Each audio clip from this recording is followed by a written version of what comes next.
Welcome student, आज का lecture में आप लोगों के लिए लेकर हाजिर हुआ हूं प्रॉपर्टीज ऑफ चार्ज को लेकर। देखिए, प्रॉपर्टीज ऑफ चार्ज के बाद आप कूलम्स लॉ पढ़ने वाले हैं और कूलम्स लॉ में बहुत सारी बातें आगे आप सीखेंगे, लेकिन उससे पहले चार्ज की इंपॉर्टेंट बातें सीखना बहुत जरूरी है। पहले कुछ समय में आपको स्क्रीन के माध्यम से समझाऊंगा और उसके बाद में कुछ समय बाद हम बोर्ड की तरफ चलेंगे। देखिए, चार्ज क्या होता है तो मैं बता चुका हूं कि चार्ज का मतलब होता है कि जब दो ऑब्जेक्ट को आपस में रब करने के बाद किसी भी एक ऑब्जेक्ट में अगर दूसरे ऑब्जेक्ट को अट्रैक्ट करने की टेंडेंसी या रिपल करने की टेंडेंसी डेवलप हो जाए तो उसे चार्ज कहा जाता है ना। ओरिजिन ऑफ चार्ज का मतलब हम समझते हैं कि ओरिजिन ऑफ चार्ज क्या कहलाता है। तो मैंने आपको पहले भी बताया था कि एटॉमिक थ्योरी के मुताबिक जब एक ऑब्जेक्ट को दूसरे ऑब्जेक्ट से रब किया जाता है तो एक ऑब्जेक्ट में से जब इलेक्ट्रॉन निकलकर दूसरे ऑब्जेक्ट में चले जाते हैं तो जिससे इलेक्ट्रॉन निकलते हैं उस पर पॉजिटिव चार्ज और जिसमें पहुंचते हैं उस पर नेगेटिव चार्ज आता है। तो कुल मिलाकर ये न्यूट्रलिटी डिस्टर्ब होने से होता है, जो कि हम डिस्कस कर चुके थे।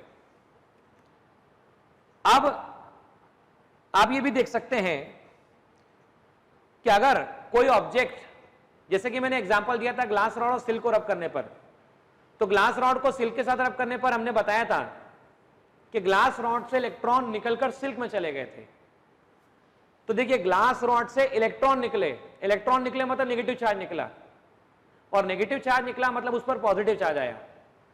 देखिए डायग्राम में, अगर ये पॉजिटिवली चार्ज्ड है तो मतलब इलेक्ट्रॉन निकल गया, और इलेक्ट्रॉन निकला तो इसका जो मास अब जो है वो पुराने मास के कंपैरिजन में कम हो चुका है। देखो, ये न्यूट्रल कंडीशन में जब था तब इसमें इलेक्ट्रॉन और प्रोटॉन के नंबर्स दोनों इक्वल थे और उस समय इसका मास बताया गया है m से। उस समय जितने इलेक्ट्रॉन है उतने प्रोटॉन है, लेकिन जब इलेक्ट्रॉन निकल गए तो अब जो नया मास है वो नया मास m डैश पुराने मास के कंपैरिजन में कम हो चुका है। और मैंने कहा भी था कि जब कुछ निकल जाएगा तो मास कम हो जाएगा और जब कुछ आ जाएगा तो मास बढ़ जाएगा। तो देखिए, अगर ये नेगेटिवली चार्ज है तो नेगेटिव चार्ज होने का मतलब हुआ इलेक्ट्रॉन आ गए। इलेक्ट्रॉन आ गए इसका मतलब हुआ कि इलेक्ट्रॉन आने से मास बढ़ गया। तो देखिए, अब नया मास m डबल डैश पुराने मास m के कंपैरिजन में ज्यादा मास मिल रहा है। यह समझने के बाद चार्ज की और हम प्रॉपर्टी पढ़ते हैं और समझते हैं। चार्ज बेसिकली दो टाइप के चार्ज बताए जाते हैं। एक चार्ज बताया जाता है पॉजिटिव चार्ज और दूसरा चार्ज बताया जाता है नेगेटिव चार्ज। देखिए, ये पॉजिटिव चार्ज और ये पॉजिटिव चार्ज, इन दोनों पॉजिटिव चार्ज के बीच में रिपल्शन है, इसलिए दोनों दूर जा रहे हैं। अगर सोचिए, अगर एक पॉजिटिव चार्ज होता और दूसरा पॉजिटिव चार्ज होता, नेगेटिव चार्ज होता, तो पॉजिटिव नेगेटिव में अट्रैक्शन होने के कारण ये दोनों स्फेरिकल बॉल पास में आ जाती।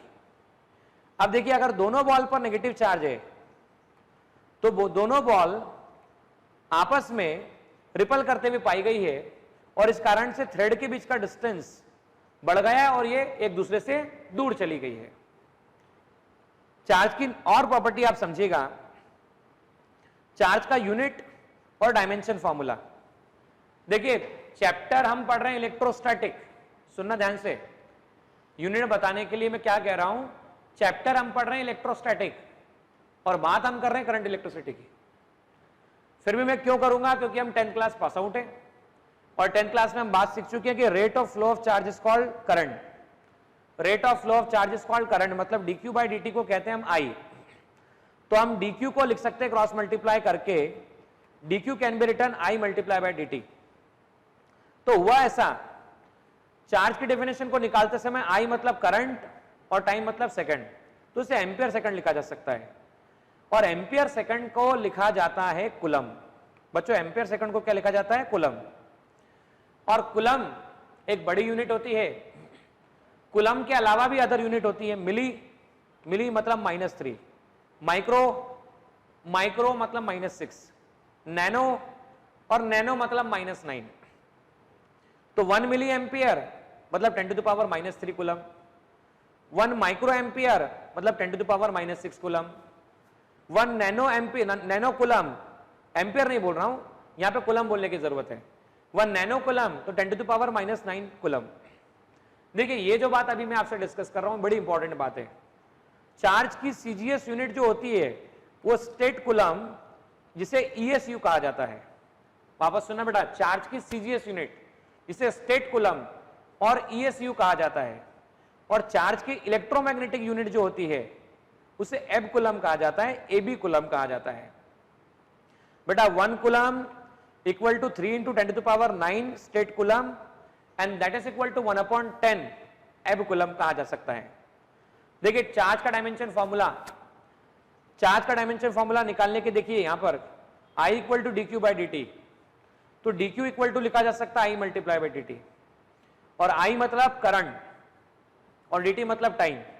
तो करंट के लिए A और टाइम के लिए t, तो q को लिखा जा सकता है dimension formula of charge equal to AT। आगे चार्ज की कुछ प्रॉपर्टी और समझते हैं हम और देखते हैं क्या कहा गया था। देखिए बेंजामिन फ्रैंकलिन वो व्यक्ति था, वो पर्सन था जिसने पॉजिटिव और नेगेटिव चार्ज असाइन किए थे, जिसने कहा था कि पॉजिटिव और नेगेटिव चार्ज के टर्म में सोचा जा सकता है। दो तरह के चार्ज का एग्जिस्टेंस बताने वाले व्यक्ति का नाम है ड्यूफॉग। फ्रैंकलिन और ईएसयू, ये जो यूनिट्स हैं ये आप चाहें तो स्क्रीन पे पढ़ लीजिएगा, जो कि थ्योरेटिकल पार्ट है और बहुत ज्यादा यूज नहीं किया जाता है। इस तरह के क्वेश्चंस एम्स में या इस तरह के क्वेश्चन आप देख सकते हैं निट में पूछे जा सकते हैं। हालांकि प्रीवियस ईयर क्वेश्चन उठा के पूछिए, ऐसे क्वेश्चन पूछे नहीं गए हैं। आगे बढ़ते हैं मेन प्रॉपर्टी की ओर। पॉइंट चार्ज का मतलब क्या होता है? देखिए जब आगे आप पढ़ने जाएंगे तो आपको बहुत सारे पॉइंट्स मिलने वाले हैं। उसमें ऐसा कई बार बोला जाएगा कि 2 point charge are placed at a small separation. तो ये पॉइंट चार्ज का मतलब क्या होता है? देखिए अगर कोई भी charge inverse square field produce करता है तो उसे पॉइंट चार्ज कहा जाता है। अच्छा आप सोच रहे होंगे इनवर्स स्क्वायर का मतलब क्या? मैं समझा देता हूं। देखो हमने ग्रेविटेशन लॉ में पढ़ा था F equal to G m1 m2 upon r square. F equal to G m1 m2 upon r square gravitation chapter में पढ़ा था। तो यहां F inversely proportional to r square था। F inversely proportional to r square. वैसे अगर इस charge ने अपने आसपास जो क्रिएट किया, जिसे हम फील्ड कहेंगे आगे पढ़ने वाले, अगर वो r स्क्वायर के इनवर्सली प्रोपोर्शनल हो तो हम इसे पॉइंट चार्ज मान सकते हैं। देखिए चार्ज इज ट्रांसफरेबल, मतलब एक बॉडी से दूसरी बॉडी में चार्ज ट्रांसफर हो सकता है। Charge is associated with the mass, इसका मतलब अगर मास होगा तो चार्ज होगा और मास होगा तो चार्ज होगा। एग्जांपल से समझाता हूं बेटा। एसोसिएटेड विद द मास का मतलब हुआ, देखो फोटॉन्स के बारे में डिस्कस करते हैं, मास के बारे में डिस्कस करते हैं और फिर समझते हैं। देखिए कार्बन C612 में एटॉमिक नंबर 6 है और मास नंबर 12 है। तो देखो कार्बन का एटॉमिक नंबर 6 है, कार्बन का एटॉमिक नंबर 6 है, और आप जानते हैं एटॉमिक नंबर 6 है मतलब प्रोटॉन भी 6 है और इलेक्ट्रॉन भी 6 है। बच्चों बताना प्रोटॉन पे चार्ज कितना होता है? तो प्रोटॉन पे चार्ज माना जाएगा +1, मैं इलेक्ट्रॉन पे चार्ज मान रहा हूं -1। तो +6 - 6 आपके पास हो जाता है 0। लेकिन क्या कार्बन का मास 0 है क्या? तो कार्बन का atomic mass number 12 atomic mass unit पाया जाता है। लेकिन कार्बन न्यूट्रल स्टेट में होता है, तो न्यूट्रल स्टेट में होने पर कार्बन का मास 0 नहीं है। तो देखो मास है पर न्यूट्रल है, मास है पर न्यूट्रल है, बराबर है ना? तो अब देखो क्या हुआ, मैं ग्लास रॉड का एग्जांपल भी समझाता हूं। भाई ग्लास रॉड को जब सिल्क से रब किया गया था, बराबर है बच्चों? तो ग्लास रॉड को सिल्क से रब करने पर क्या हुआ था? ग्लास से इलेक्ट्रॉन निकले थे, सिल्क में गए थे। तो ग्लास पहले न्यूट्रल था, ग्लास का मास था, न्यूट्रल था। लेकिन जैसे ही ग्लास से इलेक्ट्रॉन निकले तो ग्लास पर पॉजिटिव चार्ज आया, मतलब चार्ज तो है ही है लेकिन मास भी है। लेकिन अभी स्टूडेंट, मास के साथ हमेशा चार्ज एसोसिएटेड होता है, यह बात समझने के बाद अब हम समझते हैं charge is conserve. Charge conserve होने का मतलब होता है इस पूरे यूनिवर्स का चार्ज, टोटल चार्ज कंजर्व माना जाता है। मतलब क्या हुआ समझाता हूं भाई। ग्लास रॉड को रब किया सिल्क के साथ, तो इलेक्ट्रॉन निकले ग्लास से, पहुंचे किसमें, सिल्क में। तो निकले कहां से, ग्लास से, पहुंचे कहां पर, सिल्क में। तो बेटा जितने इलेक्ट्रॉन ग्लास से निकले, मान लो 10 इलेक्ट्रॉन ग्लास से निकले, तो कितने इलेक्ट्रॉन सिल्क में पहुंचे। अगर 10 इलेक्ट्रॉन ग्लास से निकले तो 10 इलेक्ट्रॉन सिल्क में पहुंचे। मतलब +10 -10 आंसर 0। देखो शुरुआत में भी ग्लास न्यूट्रल था, बाद में भी ग्लास न्यूट्रल है। इनिशियली भी ग्लास न्यूट्रल था और बाद में ग्लास का जो सिस्टम है, ग्लास और सिल्क का जो सिस्टम है, उन दोनों का नेट चार्ज 0 आ रहा है। देखिए बच्चों, इसको ऐसा भी समझा जा सकता है, the total charge of universe is constant. मतलब हम किसी प्रोसेस में ऐसा देख सकते हैं कि नंबर ऑफ चार्ज पार्टिकल बढ़ जाएं, नंबर ऑफ चार्ज पार्टिकल कम हो जाएं। चलिए बोर्ड की तरफ समझते हैं एग्जांपल से। यही एग्जांपल जो मैं आपके सामने अभी फिलहाल लिख रहा हूं, 92 to 38 थोरियम में कन्वर्जन है, इसी के माध्यम से मैं समझाऊंगा आगे। आइए बोर्ड की तरफ चलते हैं। देखिए total charge of universe is constant, ऐसा मैं बता चुका हूं, इसी एग्जांपल से समझते हैं। आप जानते हैं फोटोन, जानते हैं सर, कहां से जानते हैं भाई, 11th class structure of atom या एटॉमिक स्ट्रक्चर चैप्टर में आपने प्लांक क्वांटम थ्योरी पढ़ा था। और प्लांक क्वांटम थ्योरी पढ़ते समय आपने देखा था कि फोटोन पर, फोटोन की एनर्जी होती है h न्यू और फोटोन पर चार्ज होता है 0। फोटोन न्यूट्रल होता है। जब एक फोटोन टूटता है तो वो दो पार्टिकल में बदलता है और इसमें कुछ some amount of energy release होती है। देखिए इस पार्टिकल को कहते हैं इलेक्ट्रॉन और इसे कहा जाता है पॉजिट्रॉन। देखिए ये कहलाता है इलेक्ट्रॉन और इसे कहते हैं पॉजिट्रॉन। चेक करना बच्चों थोड़ा सा, शुरुआत में कितना चार्ज था, what was the initial charge. तो आप देखो इनिशियली चार्ज कुछ भी नहीं था, न्यूट्रल था। आप और हम ये बात जानते हैं एक्स जेड ए के हिसाब से, जेड का मतलब एटॉमिक नंबर होता है, ए का नंबर मास नंबर होता है। एटॉमिक नंबर, तो यहां पे देखो ये रहा -1 और ये रहा +1, तो आप -1 + 1 को कह सकते हैं 0। तो पहले भी चार्ज कुछ भी नहीं था, पहले भी ये न्यूट्रल था और बाद में भी ये आपके सामने न्यूट्रल ही है। तो हम ये कह सकते हैं यहां पर केवल सिंगल पार्टिकल है, दैट इज कॉल्ड फोटोन। और यहां पर आपको दो पार्टिकल मिले हैं, एक है इलेक्ट्रॉन, दूसरा है पॉजिट्रॉन। तो यहां सिंगल से डबल, सिंगल से डबल मतलब इस प्रोसेस को नाम देते हैं पेयर प्रोडक्शन। बच्चों सिंगल से डबल मतलब प्रोसेस को नाम देते हैं पेयर प्रोडक्शन। और इसका उल्टा भी पॉसिबल है, दोनों अगर मिल जाएं तो दोनों के मिलने से -+1 0 फोटोन का क्रिएशन हो सकता है और इस प्रोसेस को कहा जाता है एनिहिलेशन। तो हमने दो बातें सीखी, एक सीखा पेयर प्रोडक्शन और दूसरा सीखा एनिहिलेशन। एक एग्जांपल और समझिए, जो एग्जांपल मैंने स्क्रीन पर डिस्कस किया आप लोगों से, वहां पर हमने सीखा यूरेनियम 92 to 38। यूरेनियम 92 to 38 जब टूटता है, टूटकर वो जब अल्फा पार्टिकल इमिट करता है 2He4, तो थोरियम पार्टिकल बनाता है जिसका एटॉमिक नंबर 90 और मास नंबर 234 होता है। देखो इसको ऐसे भी समझा जा सकता है, आपको ऐसा कहा जा सकता है कि यूरेनियम 92 238 ने क्या किया, एक अल्फा पार्टिकल को इमिट किया। तो बताओ नया जो बना उस सब्सटेंस का या उस एलिमेंट का एटॉमिक नंबर और मास नंबर कितना होगा। यहां नोटिस करना बेटा, 92 = 2 + x, so x = can be return, conservation of charge और कंजर्वेशन ऑफ मास समझिएगा। 92 2 और x, देखो बेटा x z में z कौन सा नंबर होता है, तो z एटॉमिक नंबर होता है। a कौन सा नंबर होता है, तो a मास नंबर होता है। तो एटॉमिक नंबर मतलब क्या, atomic number represent number of proton and atomic number represent number of electron. दोनों बातें ध्यान से सुनिएगा। Atomic number represent what? Number of proton. Atomic number represent what? Number of electrons. बराबर है ना? तो मैं इसलिए ये जब भी अप्लाई करूंगा तो इसे कहूंगा conservation of charge. Conservation of charge मतलब रिएक्शन होने से पहले और रिएक्शन होने के बाद।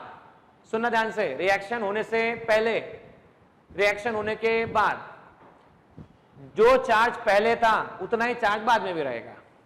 ना चार्ज तो बनाया जा सकता है ना चार्ज को मिटाया जा सकता है, टोटल चार्ज कंजर्व रहेगा।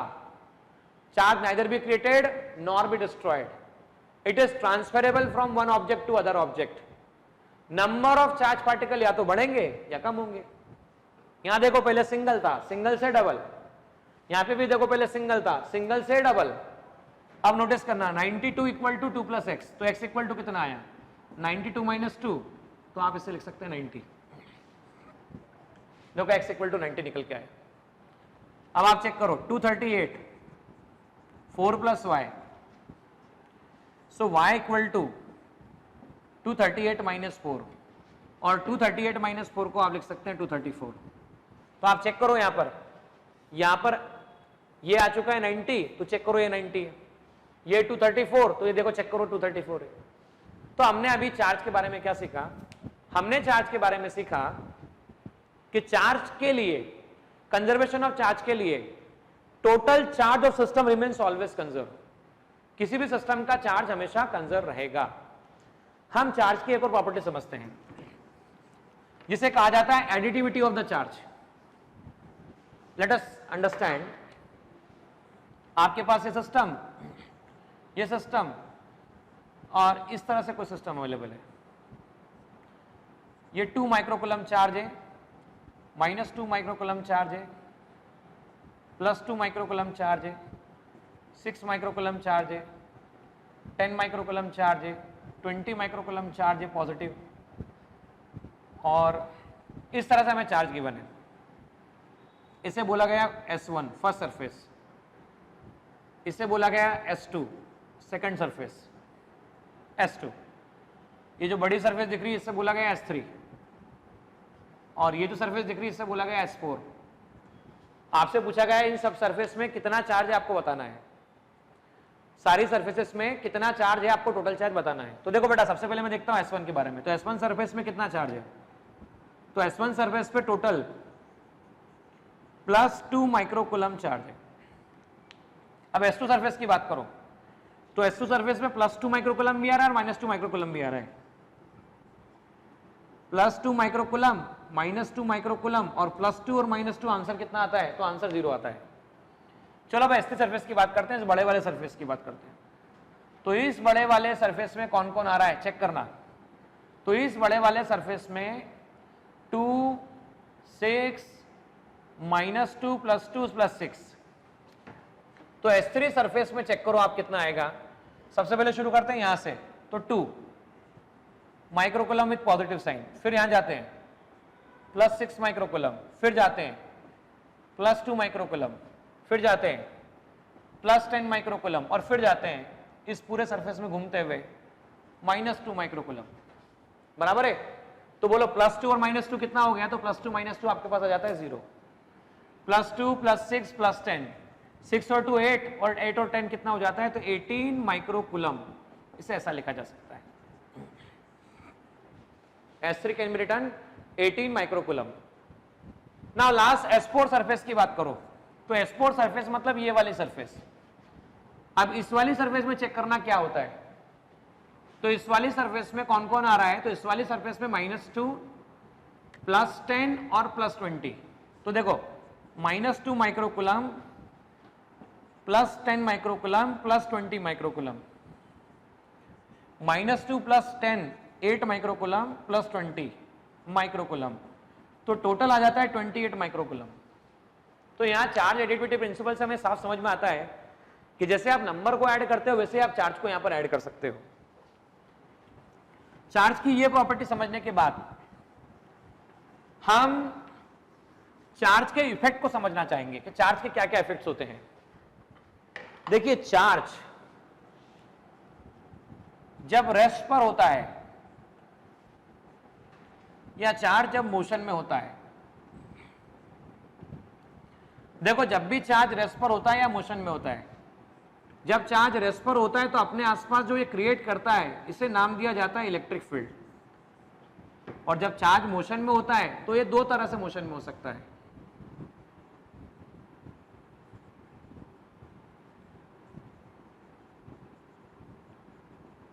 मूविंग विथ कांस्टेंट वेलोसिटी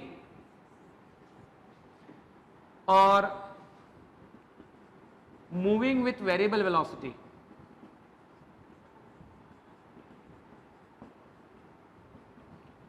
देखो जब भी charge moving with constant velocity होता है तो ये जो इफेक्ट प्रोड्यूस करता है इसे कहा जाता है मैग्नेटिक इफेक्ट ऑफ करंट।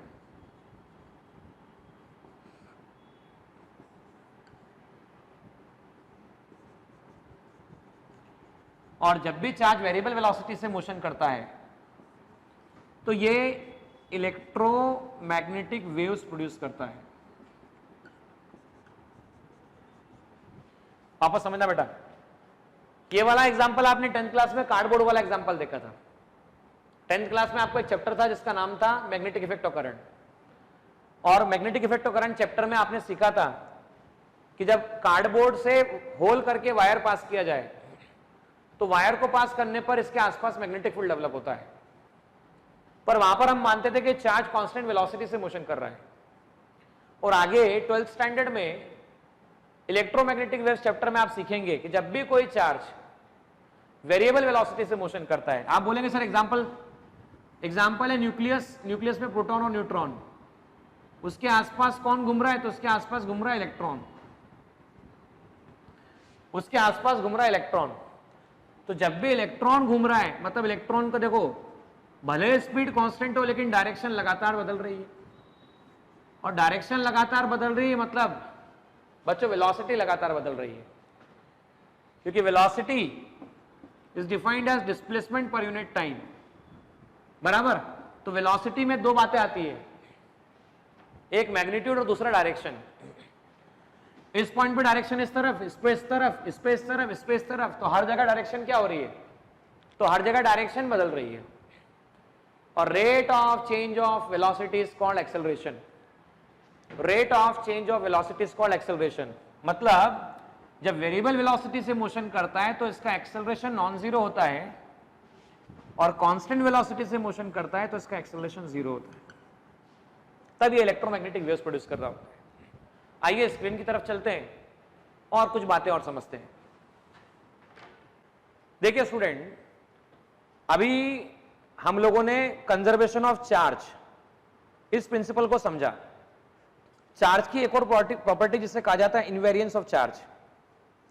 अब देखिए इनवेरियंस ऑफ चार्ज क्या होता है। हम लोगों ने सुना है, ये कई बार हमने सुना है कि अगर मास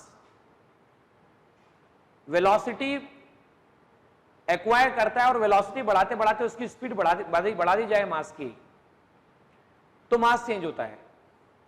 अल्बर्ट आइंस्टाइन का ऐसा कहना था एनर्जी मास इक्विवेलेंस प्रिंसिपल के हिसाब से E = mc², जो कि लेटर ऑन आप सीखने वाले हैं कि अगर आपने किसी मास को हाई स्पीड से थ्रो किया तो उस मास की वैल्यू बदलेगी, लेकिन चार्ज के साथ ऐसा नहीं होता।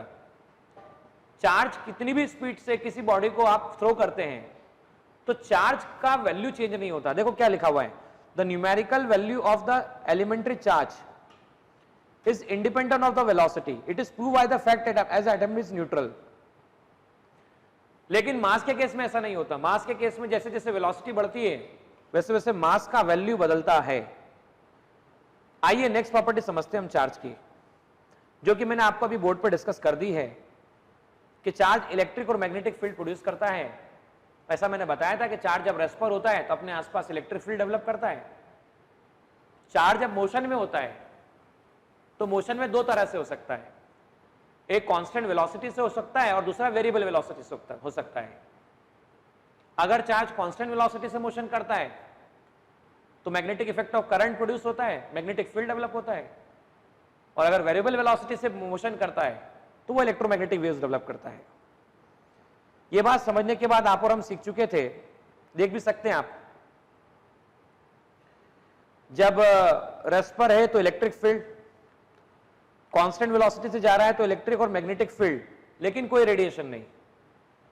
लेकिन जब वेलोसिटी वेरिएबल है तो इलेक्ट्रिक फील्ड भी है, मैग्नेटिक फील्ड भी है और एनर्जी भी रेडिएट कर रहा है।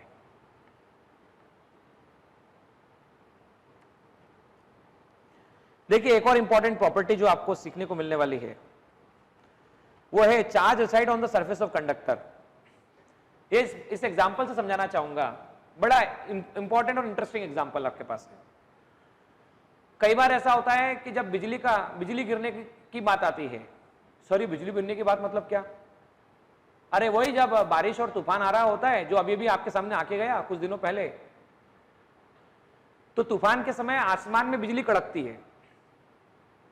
कड़कती बिजली अगर आप 4 व्हीलर के अंदर बैठे हुए हैं और गिर जाए आसपास कहीं, तो यह सजेशन दिया जाता है कि आप 4 व्हीलर के अंदर ही बैठे रहें, बाहर ना निकले।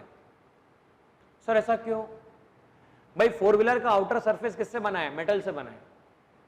और ऐसा प्रैक्टिकली देखा गया है कि अगर किसी भी कंडक्टर को चार्ज दो, सर चार्ज दो मतलब क्या?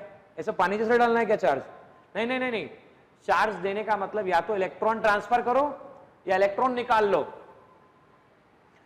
तो उस बॉडी को चार्ज देने पर या चार्ज लेने पर, वो कंडक्टर अगर होगा तो कंडक्टर की सरफेस पे वो चार्ज फैल जाएगा। मतलब जो भी चार्ज होगा वो सरफेस पर होगा। एग्जांपल समझाता हूं, बलून का एग्जांपल समझो। बलून मतलब रबर से बना हुआ बलून कंडक्टर नहीं होता। तो आप अगर इसको चार्ज देंगे, मतलब इस पे चार्ज स्प्रेड करेंगे, तो ये चार्ज बलून की सरफेस पर ही रहेगा। सोचिए बलून के प्लेस पे एक बॉल होती, लोहे की बनी बॉल होती, और आप चार्ज देते तो भी ये सरफेस पर ही रहता। अब ये लोहे की खाली बॉल, हॉलो बॉल ना होता है, सॉलिड बॉल होती, सॉलिड गोला होता, गोला, तो भी आप चार्ज देते तो ये चार्ज लोहे के अंदर नहीं जाता, आयरन के अंदर नहीं जाता, ये चार्ज उसकी सरफेस पे ही रह जाता था। तो कंडक्टर की प्रॉपर्टी होती है, जब भी हम कंडक्टर को चार्ज देते हैं तो कंडक्टर पर वो चार्ज सरफेस पर डिस्ट्रीब्यूट हो जाता है, रिसाइड्स ऑन द सरफेस। आगे देखिए, चार्ज की एक और प्रॉपर्टी समझिए, the charge leaks from the sharp point. मतलब अगर हमने किसी बॉडी पर, जैसे कि ये बॉडी है, इसका शेप स्फेरिकल है, सिमेट्रिकल है, तो इसके हर सरफेस से जो चार्ज लीक होगा, लीक मतलब बाहर जाएगा, उसका रेट सेम होगा। लेकिन देखिए ये बॉडी है, हमने इसको चार्ज दिया तो इस बॉडी पे मैक्सिमम चार्ज वहां जाएगा जहां पर शार्प पॉइंट है। शार्प पॉइंट देखो, ये शार्प पॉइंट, ये शार्प पॉइंट, तो यहां पर मैक्सिमम चार्ज वहां से लीक होगा। और ये बात मैं आगे आपको डिस्कस करूंगा गॉस लॉ चैप्टर में। कर्वेचर इज मिनिमम एंड, देखिए यहां पर आप देख सकते हो sigma inversely proportional to 1/r, sigma inversely proportional to 1/r। आगे हम ये चैप्टर में सीखने वाले हैं बच्चों। फिलहाल मैं इतना ही बोलूंगा कि अभी इतना आपको समझना है, जब भी शार्प पॉइंट होंगे तो वहां से चार्ज ज्यादा लीक होगा, और जब भी सिमेट्रिकल होगा तो वहां चार्ज लीक होने का रेट कम होगा। आइए चार्ज की नेक्स्ट प्रॉपर्टी समझते हैं, जो कि बड़ी इंपॉर्टेंट प्रॉपर्टी है। इस प्रॉपर्टी को कहा जाता है quantization of charge.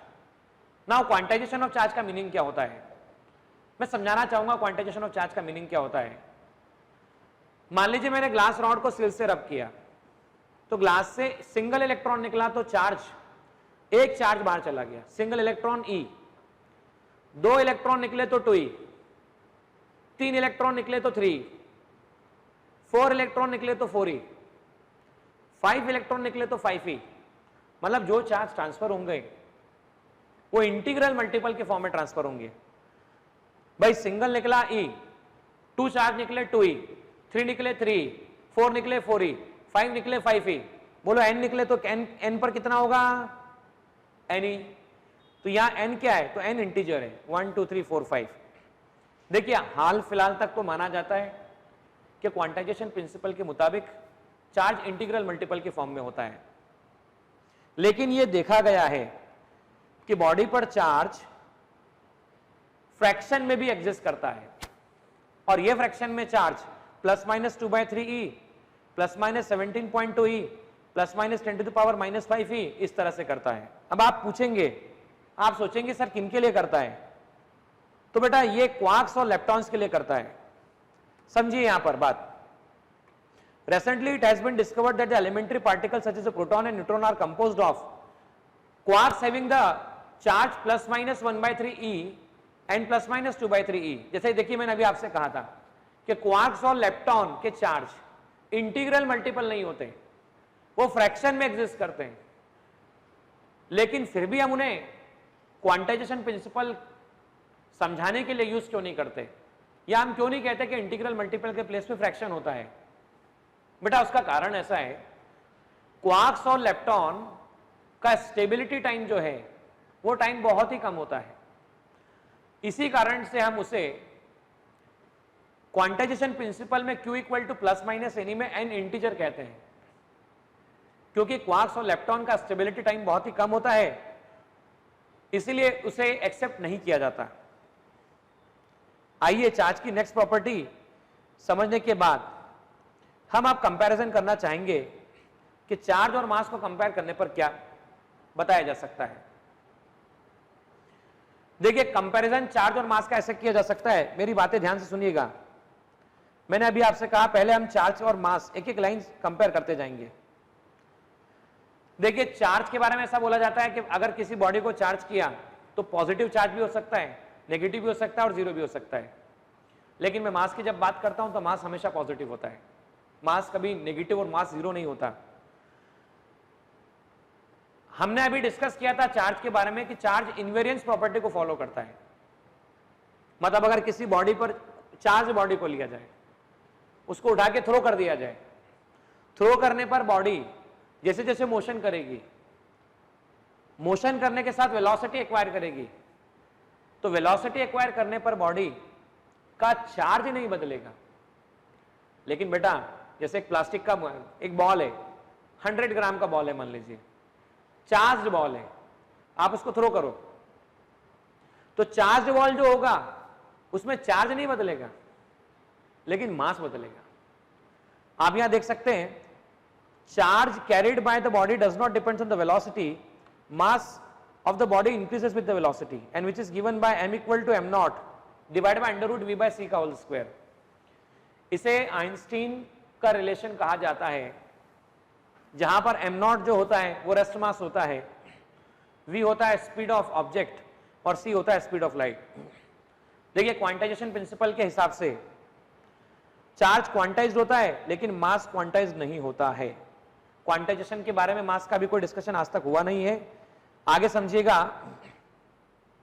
Charge electric charge मैंने कंजर्वेशन ऑफ चार्ज आपसे कहा था, लेकिन कंजर्वेशन ऑफ मास नहीं कहा जा सकता क्योंकि मास को एनर्जी में बदला जा सकता है। देखिए मैंने पहले भी बताया तो और आज फिर कह रहा हूं कि same charge ripple each other, opposite charge attract each other. Same charge ripple each other, opposite charge attract each other, मतलब चार्ज सेम होंगे तो रिपल करेंगे, ऑपोजिट होंगे तो अट्रैक्ट करेंगे। तो रिपल्शन मतलब फोर्स, अट्रैक्शन मतलब फोर्स, रिपल्शन मतलब फोर्स, अट्रैक्शन मतलब फोर्स। और रिपल्शन अट्रैक्शन फोर्स है तो फोर्स दो तरह के हैं, एक रिपल्सिव और एक अट्रैक्टिव है। लेकिन हम मास की बात करें तो मास के कारण जो फोर्स लगता है, भाई देखो 11th क्लास में भी पढ़ा है आप लोगों ने और 9th क्लास में भी पढ़ा है कि जब दो मास होते हैं उनके बीच में जो फोर्स लगता है इसे हम ग्रेविटेशन कहते हैं। ग्रेविटेशन इज ऑलवेज अट्रैक्टिव, तो ग्रेविटेशनल फोर्स हमेशा अट्रैक्टिव होता है, ये बात हम अब सीख चुके हैं। कल के लेक्चर में मैं आपको मेथड ऑफ चार्जिंग सिखाने वाला हूं। चार्जिंग किस तरह से की जाती है, चार्जिंग कितने तरह की होती है, कंडक्शन प्रिंसिपल क्या होता है, इंडक्शन प्रिंसिपल क्या होता है, मिलेंगे नेक्स्ट लेक्चर में। सर कंप्लीट टाइम देख कितना है मनोज, ये टाइम कितना?